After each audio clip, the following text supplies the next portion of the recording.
So here's the deal, guys. Want to welcome everybody, as I do every single week. Want to say hello to our campuses, to our Kenosha campus and our Racine campus, to those of you who watch online every single week, and of course to our wonderful Weekends on Wednesday service. Always a lot of energy, but today there's way more energy than even we would normally have. So we're in this series called Old School every week, starting with these cheesy, ridiculous videos that we find online from back in the day. But also, the real premise of this series is that every single week we're looking at verses and the lives of individuals and different stories and life lessons from the first part of the Bible that we call the Old Testament. All right, wow, this is going to be a long day. All right, we got to be a little bit more into it than that. So here's the deal. It's from the Old Testament, and even though most of the manuscripts in our Old Testament are 4,000 years old, we're looking at them because of the big idea of the series, that the more you know about the past, the better prepared you are for the future. The more lessons we can carry with us from the past, the better prepared we are for the future. Now, I am not a daredevil by any stretch of the imagination. I like little thrills, but I'm not willing to put myself out there and do extreme things. And yet, on Halloween night, 1997, my roommate in college, we were in Minneapolis, convinced me to walk through an abandoned building. And so we went to the Gold Medal Flower Plant in downtown Minneapolis, many, many stories high. We broke in through some fence, and we ended up in this building, completely dark outside. We have our flashlights, and of course, every noise is freaking me out. We walked into certain areas where it looked like a homeless encampment had been set up, and it's obvious homeless people had been living there. I was worried that someone would just jump out at us at any point. We were many stories up when we looked out the window, and someone had called the police on us, so there were police cars there. Thankfully, they must have been too afraid to go in because they never did come in, nor did they send dogs after us. But that's about as exciting as my life gets in regards to the decisions I'll make to put myself in danger. All right? And yet every so often, I'll see videos on social media of people who just do extreme things, right? They climb these incredibly tall buildings, and they scale these things. They do things that, quite honestly, cause some of them to end their life very, very early, so very, very dangerous, hanging from these structures. And I see these things, and I think, that's just stupid.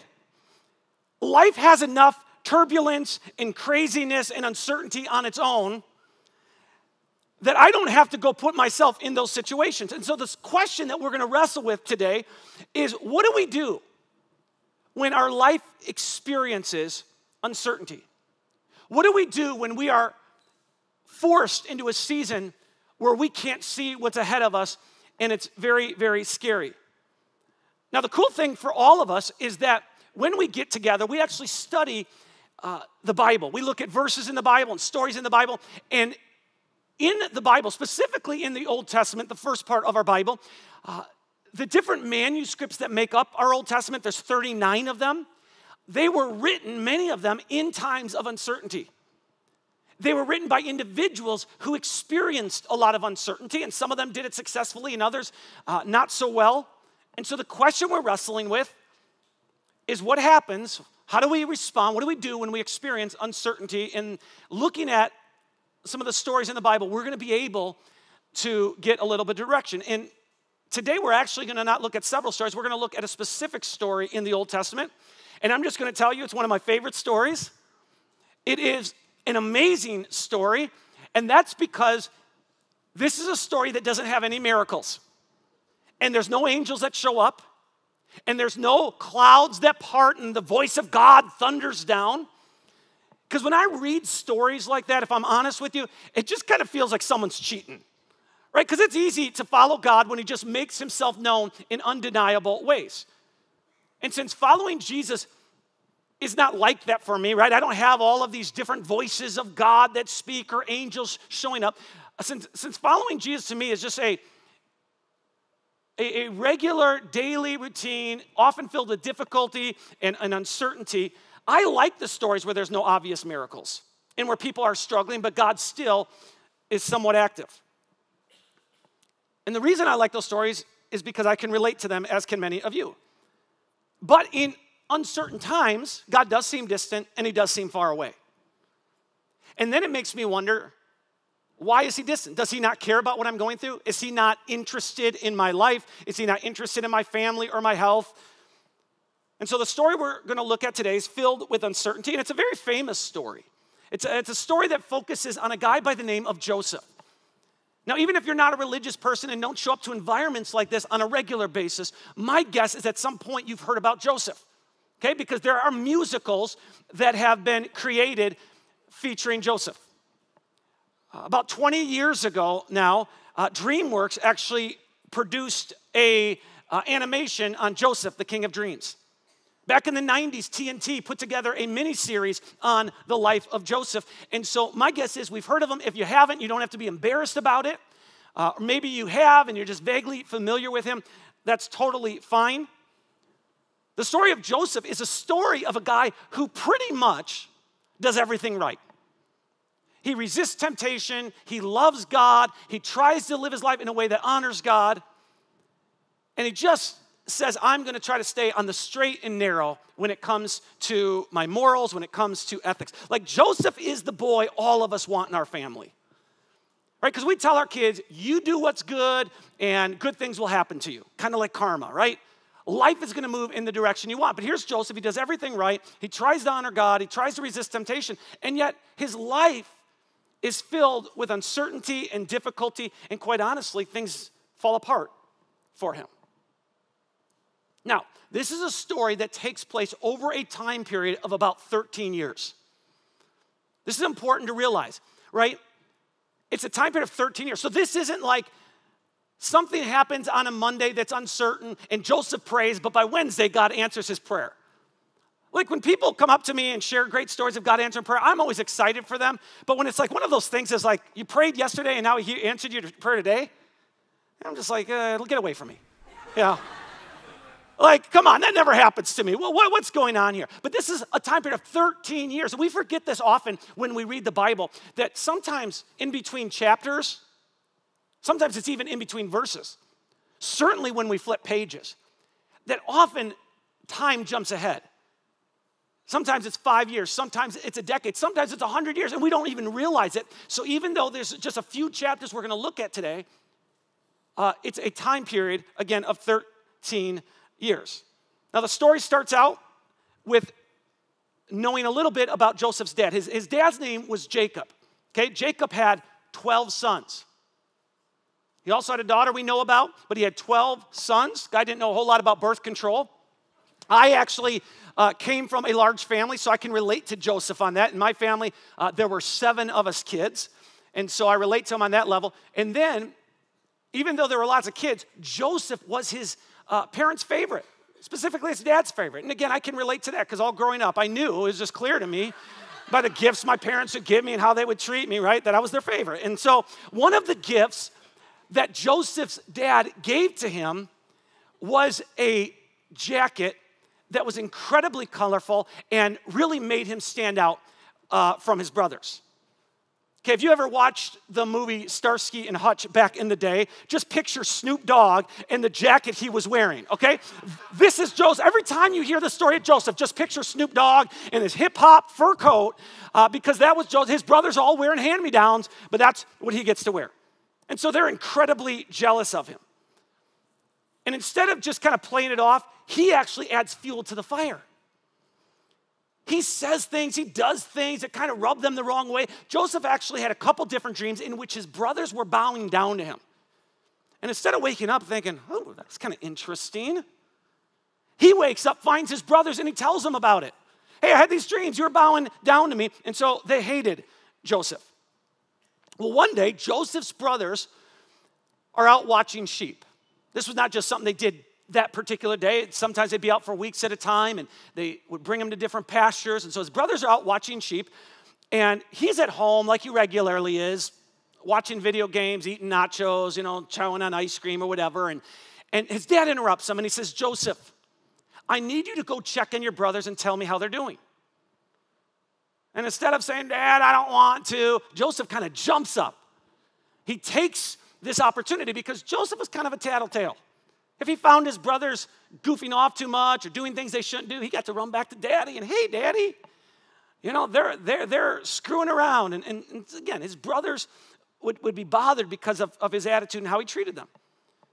Well, it takes a while for Joseph to track down his brothers. Eventually, he tracks them down in some fields outside the town of Dothan, okay? Now, Dothan is about 90 miles north of Jerusalem. This is where he finds them.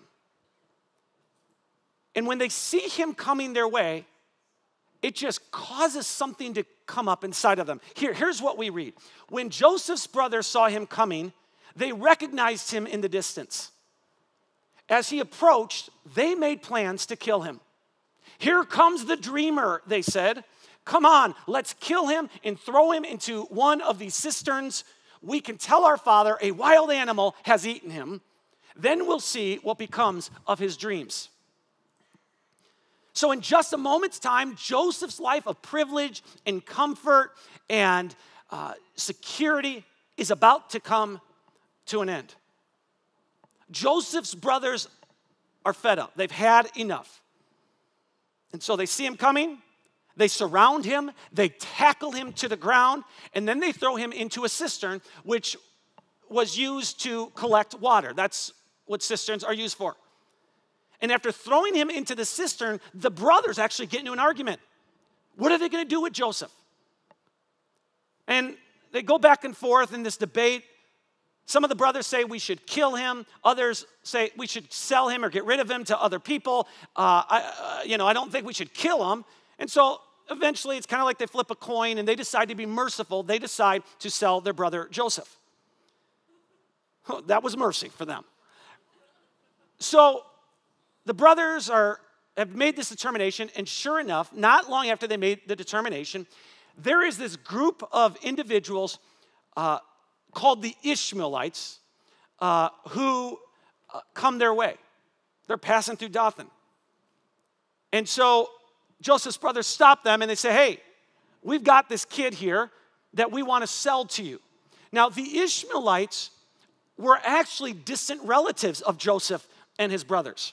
Okay, back in the day, the grandpa had a girlfriend, knocked her up. They didn't talk much about this, but that girlfriend had a kid. And so they've kind of been at odds ever since, right? This is the family they don't talk to. They pretend it's not there. Nobody celebrates parties together. Nobody sends Christmas cards back and forth, right? This is like, we just pretend each other doesn't exist. But now they're interacting with the Ishmaelites. They say, hey, we'd like to sell you our brother. And the Ishmaelites purchased Joseph. Now, at the time, Joseph is 17 years old. Okay, he's done nothing wrong other than he's a little annoying and a little bit of a tattletale. But he's sold to this group of people that, quite honestly, he doesn't know.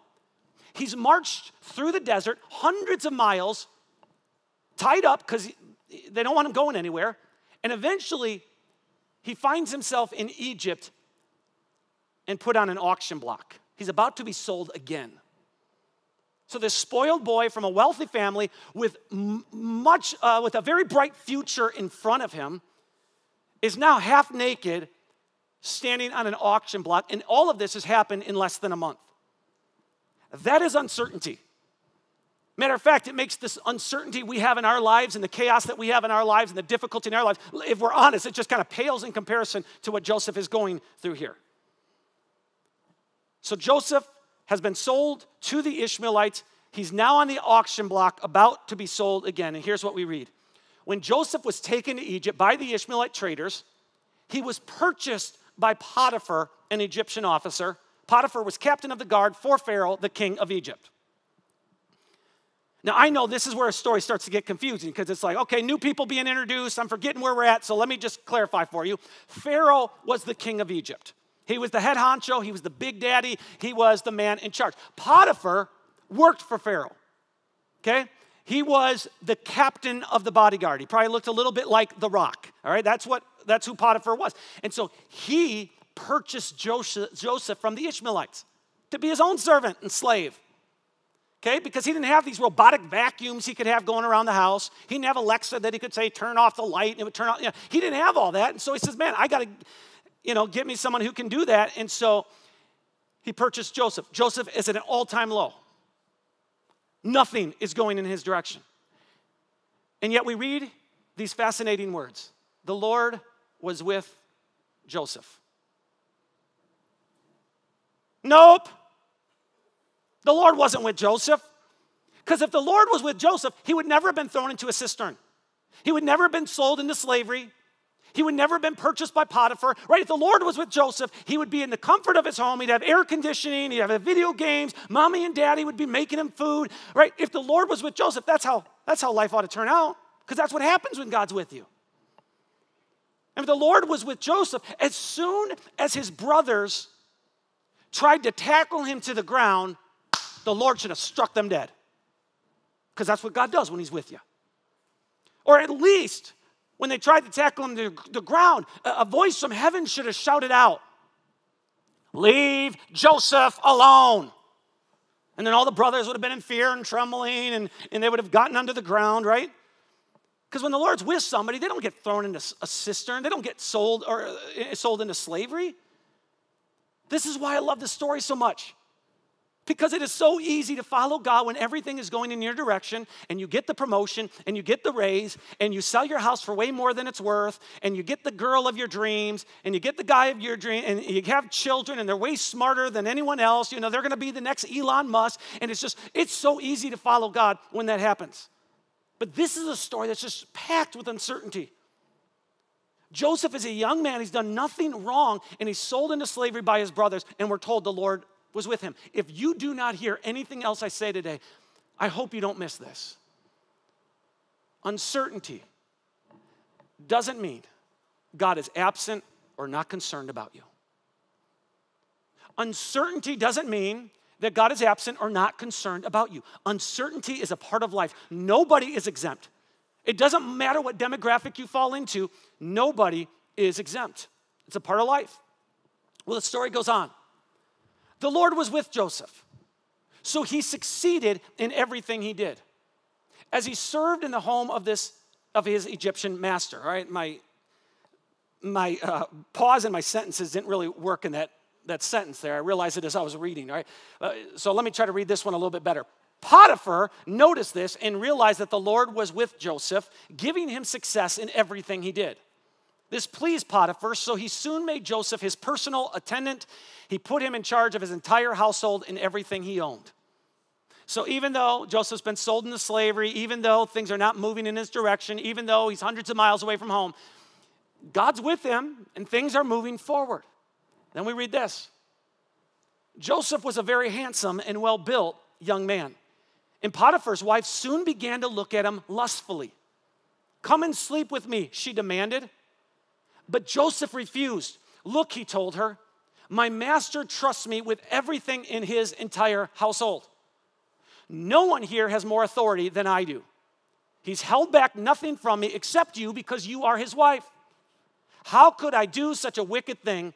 It would be a great sin against God." Joseph is 17. He is hundreds of miles away from home. His brothers have rejected him. His dad thinks he's dead. And now he's got this beautiful woman saying, "I want to sleep with you." Now, guys, how would you have responded at 17 years old? No, don't answer that question, right? Joseph responded by saying, "How could I do this and sin against God?" Are you kidding, Joseph? How could you do this and sin against God? Are you talking about the God that allowed you to be thrown by your brothers into a cistern? That God? The God that then allowed your brothers to sell you into slavery? That God?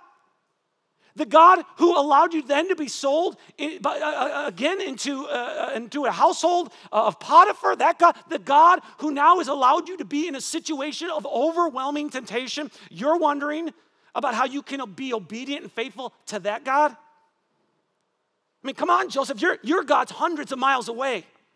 We're in Egypt, right? These are new rules here. What happens in Egypt stays in Egypt. What do you mean you want to be faithful to God? a God who's done nothing for you, a God who isn't answering your prayers, and a God who apparently has abandoned you. Well, check out how the story unfolds. Potiphar's wife kept putting pressure on Joseph day after day, but he refused to sleep with her, and he kept out of her way as much as possible. One day, however, no one else was around when he went in to do his work. She came and grabbed him by his cloak, demanding, "Come on, sleep with me." And immediately an angel of the Lord appeared and reduced her to sand, and the wind blew her away because the Lord was with Joseph. Now, that's how the story ought to go, right? Because that's what the Lord does when he's with you. He shows up miraculously. Angels show up. You're reduced to sand. You're blown away. Unfortunately, that's not really how the story goes. Here's how it goes. She came and grabbed him by his cloak, demanding, "Come on, sleep with me." And this is really how it unfolded. Joseph tore himself away, but he left his cloak in her hand, and he ran from the house. This is unbelievable. He's 17 years old. He's faced with overwhelming temptation, and he does the right thing, which ought to give every single teenager and young adult a little bit of hope that you can honor God even when it's difficult, right? You don't have to spend your teenage or young adult years smoking weed and always listening to Drake or Cardi B and breaking every rule you can and driving fast. And there is a point where you can just say, "Hey, I'm going to do my best to honor God." Joseph proves it. So here's what we read. When Potiphar's wife saw that she was holding Joseph's cloak and he had fled, she called out to her servants. Soon all the men came running. "Look," she said, "my husband has brought this Hebrew slave here to make fools of us. He came into my room to rape me, but I screamed. When he heard me scream, he ran outside and got away, but he left his cloak behind with me." She kept the cloak with her until her husband came home. Then she told him her story. "That Hebrew slave you brought into our house tried to come in and fool around with me," she said. "But when I screamed, he ran outside, leaving his cloak with me." Potiphar was furious when he heard his wife's story about how Joseph had treated her. So he took Joseph and threw him into the prison where the king's prisoners were held, and there he remained. Now that's how real life happens. You pray and you pray and you pray, and you're faithful and you're trying to honor God and do your best, and it feels at times like God just turns against you and doesn't even know your name. And so Joseph is sitting in prison now. And like everyone else in prison, he's innocent. Right? He'd gone from being in a cistern to being a slave, and then he went from being a slave to now he is a prisoner. He's an inmate. He's in a dungeon surrounded by a bunch of people. Many of them actually earned their right to be there, but he did not. He's at an all-time low. And then we read this, "But the Lord was with Joseph." Lord was with Joseph in the prison and showed him his faithful love. And the Lord made Joseph a favorite with the prison warden. So here's Joseph. He's in prison, and God gives him favor with the prison warden. So what?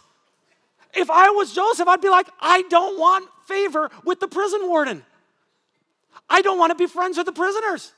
I am innocent. I don't even deserve to be here. God, if you are really with me, I should be out of here and back in my homeland with my family. Now, this is a very, very long story. Eventually, we learn that even though God seems silent and prayers aren't being answered and miracles aren't being performed, eventually we do learn that God is at work. He's at work behind the scenes, and he's doing things in Joseph's life, and he's preparing things that Joseph doesn't even realize. And God, unfortunately, never sends an angel to clue Joseph into what's happening.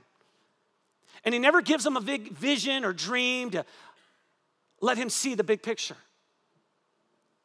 And so even though there's no evidence of God's activity in Joseph's life, God is active. And God's very much accomplishing something, even though it doesn't look or feel like it. Now, somehow Joseph knew and understood this. He didn't understand it all. He certainly didn't want to be in this situation. But there was this sense that Joseph had in which he really believed God is with me in the midst of it. And it gave him the courage he needed to continue to be faithful to God. Now, Joseph didn't know the overall plan. He didn't know God was preparing him for one of the highest positions of leadership in Egypt. All he knew was at some point, God is with me. And so Joseph's in prison, and he's 28 years old at this point. His life is pretty much over. But eventually, we read, because of God's favor, Joseph was able to have a friendship with the warden of the prison, and he gets to be promoted to a position of leadership in the prison. So now he's watching over other prisoners in the very prison that he's a prisoner in. Well, one day, 2 of Pharaoh's employees are sent to prison, the same prison that Joseph is in, and they're put under Joseph's leadership. Okay, these are 2 of Pharaoh's employees who had a falling out with him. Okay, one of them, their job was they were a wine taster. All right, I know you'd like to apply for that job, right? His job was a wine taster, and they called it a cupbearer, but basically what he would do is he'd drink wine before the king would to make sure it wasn't poisoned. The other guy, his job was a baker, okay?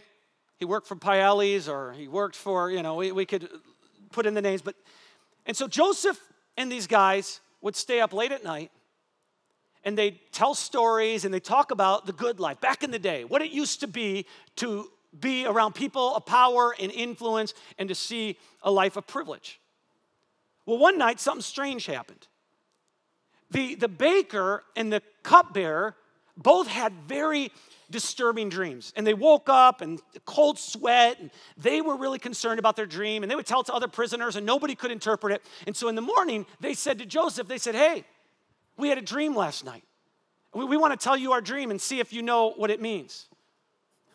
Here's what Joseph said. He said, interpreting dreams is God's business, Joseph replied. Go ahead and tell me your dreams. Joseph, you've been in prison now for a long time, and you're still being faithful to God? Are you serious? You're still giving him the credit? You're saying he's the one who can interpret dreams?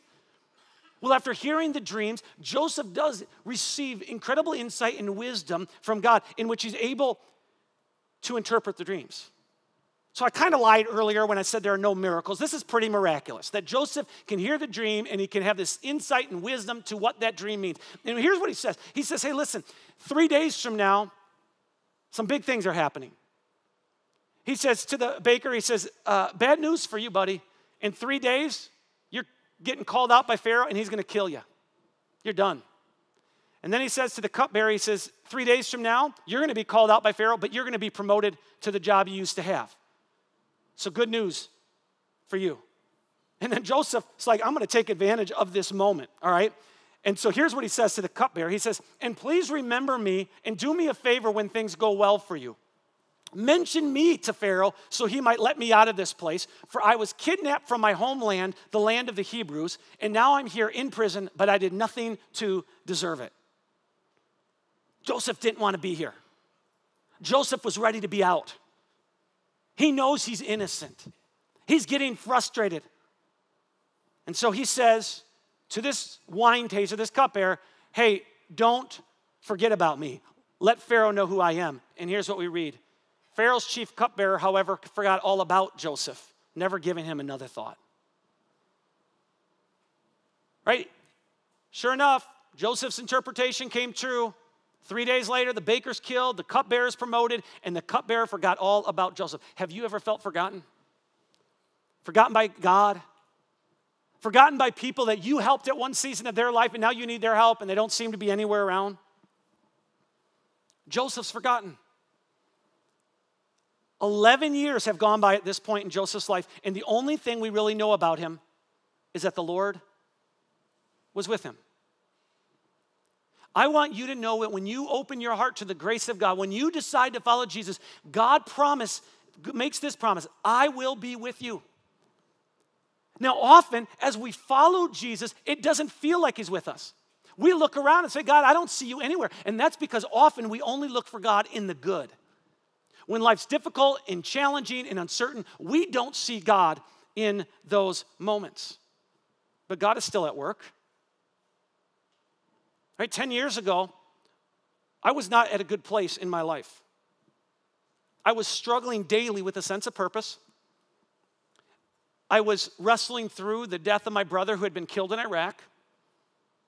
And just every day felt empty. Every day felt very, very difficult. Every day felt challenging. I felt like God had abandoned. I felt like God was gone.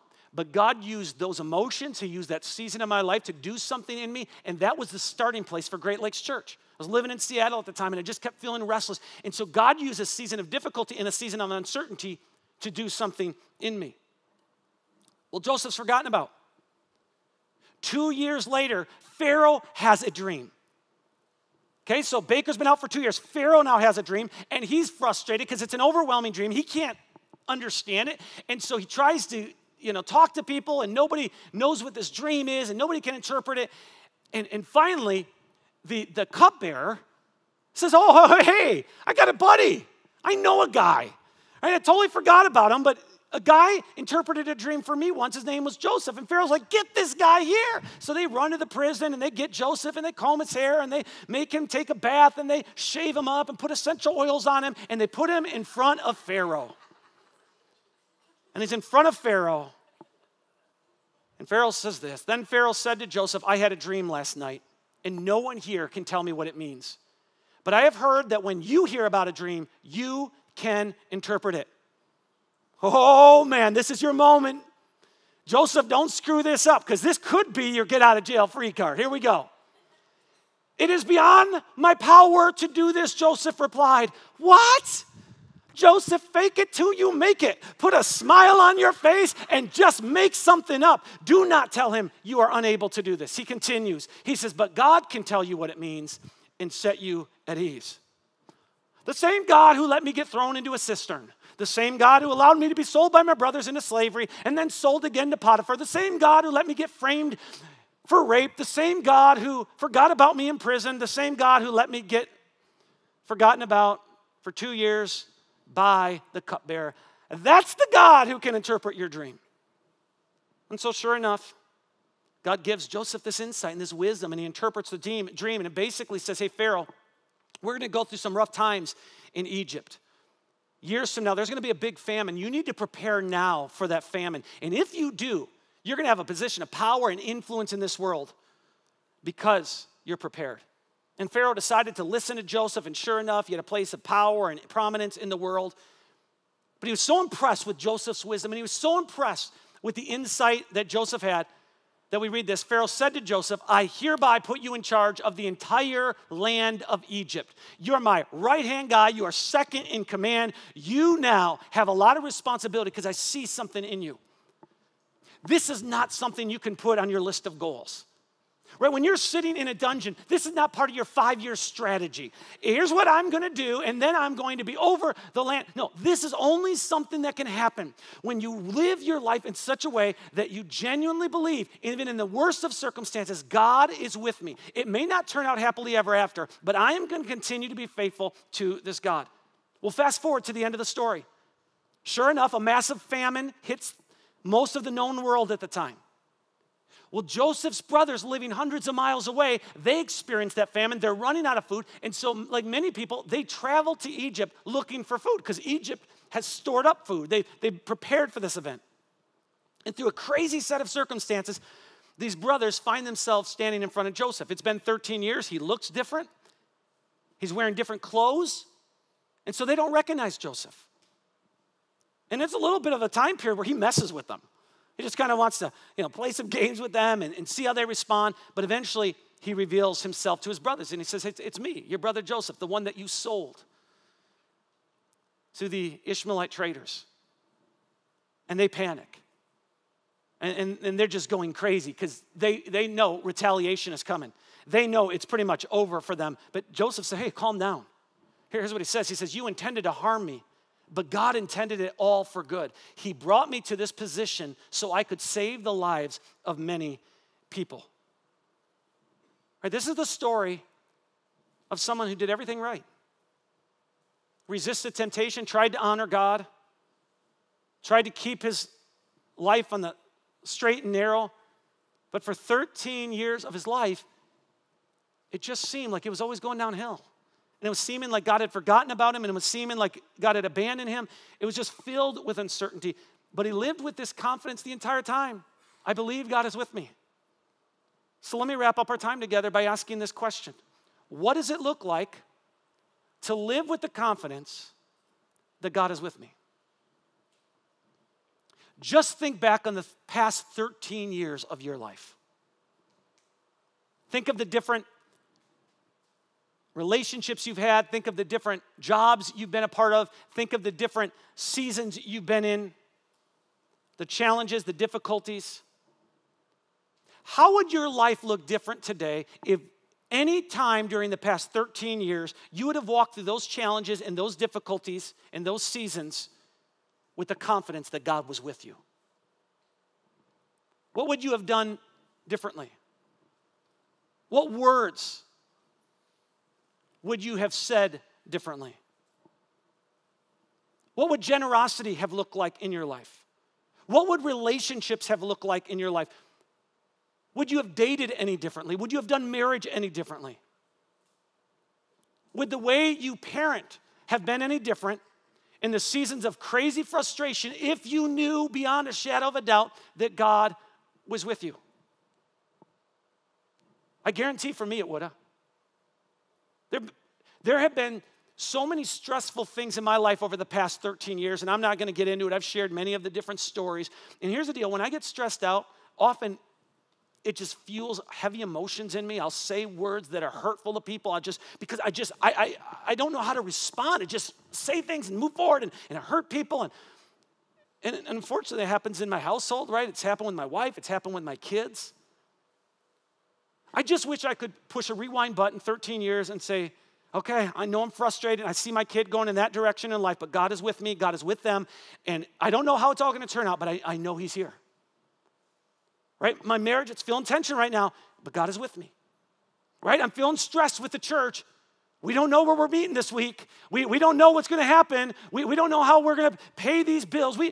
But God is with me. God is with me. God is with our church. God is with our marriage. It just would have looked so different.